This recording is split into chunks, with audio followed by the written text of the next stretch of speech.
spoiled about upcoming events, click away. Let's start with the wall and beyond. We have Jon with a lot of smoke around him, with the sign of the traitor, and he is in the snow, dead. All throughout the Jon scenes, we see Davos again and again. He is looking at a pile of wood. Maybe it's supposed to be a funeral pyre for Jon. We see him talking to Melisandre. She is devastated with what happened.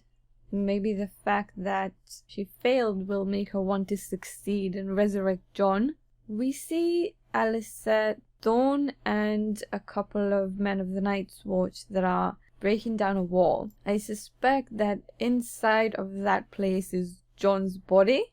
We see Mel looking very apprehensive, but taking off her clothes. Who is she trying to seduce this time?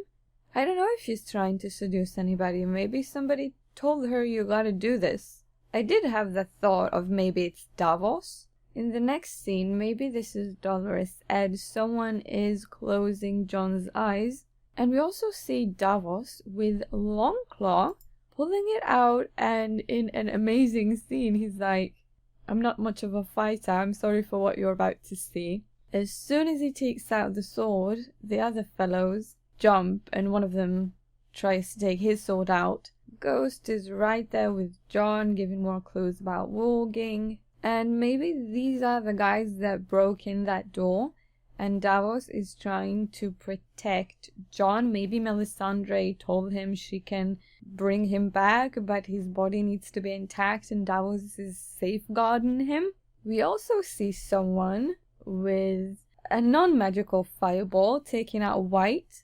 The first instinct I had about this was that this could be Cold Hands, maybe Benjen, although I think Benjen is dead, and Cold Hands was supposed to be here a long time ago, but who else? And in an amazing scene, Bran is looking right into the eyes of the Night's King with a high-rank officer behind him. I'm gonna say that this is the land of always winter, and I found the quote. This is from Bran from A Game of Thrones. He looked past the wall, past endless forests cloaked in snow, past the frozen shore and the great blue-white rivers of ice and the dead plains where nothing grew or lived. North and north and north he looked, to the curtain of light at the end of the world, and then beyond that curtain. He looked deep into the heart of winter, and then he cried out afraid. Now you know, the crow whispered as it sat on his shoulder. Now you know why you must live.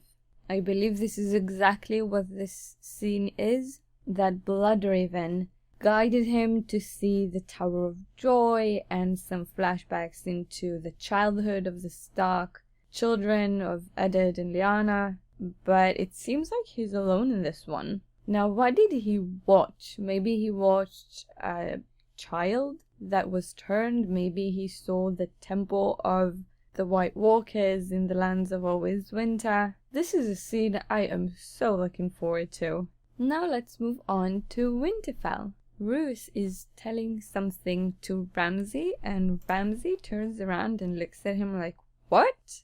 So maybe there is an attack. Maybe someone informed him about Sansa getting out and Theon, or that someone's a traitor, because we do see someone slayed upside down on the Bolton cross and being burnt. So maybe they found a scout from the north, from the wall. Now obviously Jon's going to get resurrected. We see a big battle coming, the battle between Jon Snow and Ramsay. I think that what's interesting here is that we see Tormund and some Bolton sigil right behind him, and he looks back and he looks like he's very afraid for someone, and something about this white horse kind of jumped out at me. The guy who's on it, maybe it's Jon, I don't know, but it seems like Tormund is fearful for that horse falling. We also see a bunch of like dark horses, and then the white one jumps out at you again. We see some wildlings fighting, so it seems like they're going to return the favor for Hardhome and come with Jon to Winterfell to save his sister. Now let's move on to the Iron Islands. There is a photo of a boat. Now it could be Euron's and it could also be maybe Victorian. I don't think we'll have Victorian, but another option is that this is the Cinnamon Wind with Sam and Gilly. Now we see someone, I think this is a Kraken sigil on the left, and on the right I believe this is Aeron Damphair, and in the center I tend to believe this is Euron being kind of baptized by his priest brother. And I believe this is him in the hoodie. And there is the bridge. There is the bridge, and I believe that he's just going to assassinate Balon by himself. No faceless man. And it's going to suck if they just drop the dragon egg that he just threw to the sea, but actually paid for the assassination of Balon. But, you know, this is more clean and simple for the show. So I get that. It's going to be interesting if they even take it further and have Balon know it's his brother who killed him. We then see a lot of Greyjoy sigils, the Kraken sigil, and Aeron Damphair on this cliff, so I'm guessing there is going to be a King's Moot after the assassination. Now let's move on to King's Landing. We see a Martell ship headed towards King's Landing. I believe Jaime is going to be on that ship, or maybe not. Maybe he won't be on that ship. I believe that he went with a different, smaller ship home. So are the Martells coming to King's Landing? Maybe Doran is coming. Maybe they sent one of the girls for a seat at the council. Cersei is looking, and it looks like this is the port. She doesn't wear black, and she probably didn't know about Myrcella. And now she sees Jaime and she expects to see her daughter, and she probably sees her dead body. The High Sparrow is trying to overtake an empire, and it looks like he's talking to Sir Robert Strong. So we see this big war arising in King's Landing between the Lannisters and the Faith militants. Cersei chooses violence. Does it mean she will try to incarcerate the High Sparrow?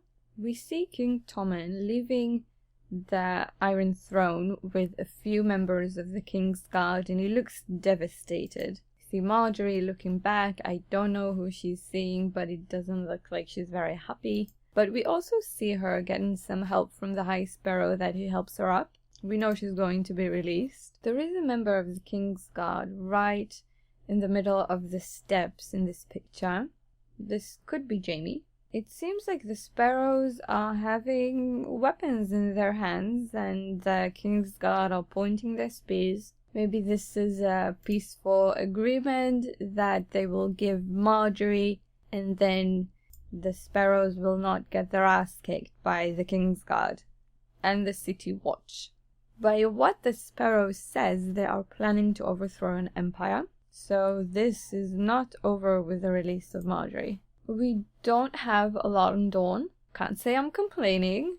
We do see a young Ned Stark and 5 other warriors. I think it's supposed to be 7 against 3. Here I found the quote. There were 7 against 3. And now it begins, Sir Arthur Dayne said. And then Ned says, no, and now it ends. This scene will be epic. We see someone with a lovely Targaryen sigil. He's obviously a member of the King's Guard, wielding 2 swords and a few people, and he doesn't look very fazed. Can't wait to find out how they overcame these guys, because these are very strong members of the King's Guard. We see the waif in Braavos hitting Arya. It looks like a sucker punch because I think she could be blind in this moment. We see the Hall of Faces. I don't know if it's Arya looking into the Hall of Faces, and this is what she sees. Maybe when she's blind she can see things differently, and this is what she sees. Maybe this is a dream, maybe this is a vision. The next photo, I'm not sure where this is. I believe this is Braavos just because of the hair, of the styling of the girl on the porch. Someone is jumping, obviously trying to get away from someone.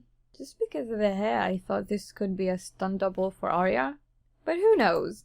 We also see some girl-on-girl action. The girl on the bottom seems to have this kind of soldier uniform. And the whole color scheme looks like it's from Essos or Dorne. In Meereen, we see Jorah and Daario looking for Dany. We see Jorah holding the ring, covering his grayscale. And then we see the same ring on somebody's hand, probably Dany. Her hands are no longer tied up. And also there was something about the way that when she touched the fire it kind of grew a little bit. Could be just a coincidence. Dany is being walked in Vaes Dothrak. She looks up, I think it's the statue of the horse, of the stallion that mounts the world maybe. Maybe she sees Drogon. We see a Khal, or just Dothraki warriors, on horseback, preparing for battle, preparing to fight someone. So this could be them fighting, I don't know. It wouldn't be what they would do just for Jorah and Daario. This would be what you do with an army. Maybe this is them helping Dany with Meereen. We see a photo of Tyrion saying you're in the great game now, and it's terrifying or something of that sort. When he says that, we jump to Sansa. Sansa is going to become a player. And I want to remind you of the prophecy of the ghost of High Heart. I dreamt of a maid at a feast with purple serpents in her hair, venom dripping from their fangs. And later, I dreamt that maid again, slaying a savage giant in a castle made of snow.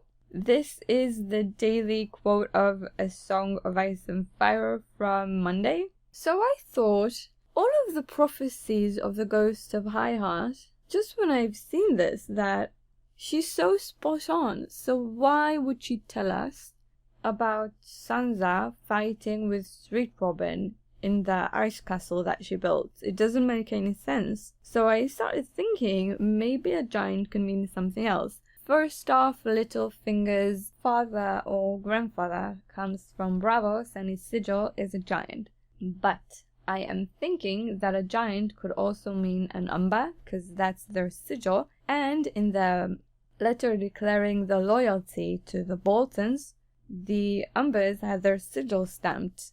So Sansa could be pissed about what's happening. And just a castle built of snow could refer to Jon Snow as well.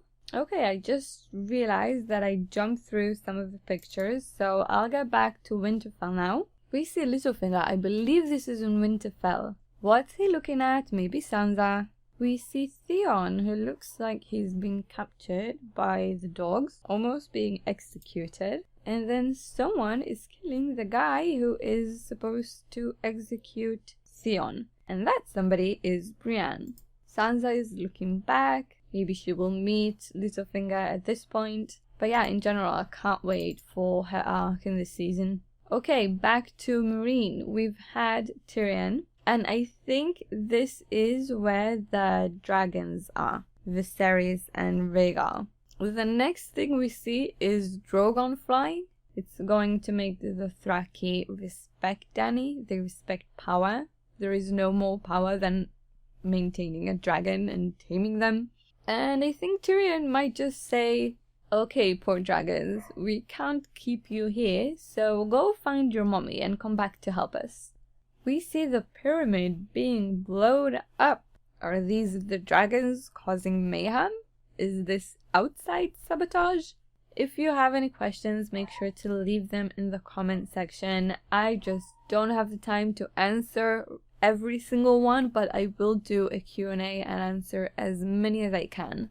Make sure to give this video a thumbs up if you liked it, subscribe for more television and book reviews. With Better Call Saul, by the way, I'm going to do a mid-series review. I just don't have the time right now to do every single episode. I will do that to Game of Thrones though. So make sure to subscribe to get it. Thank you for watching. I will see you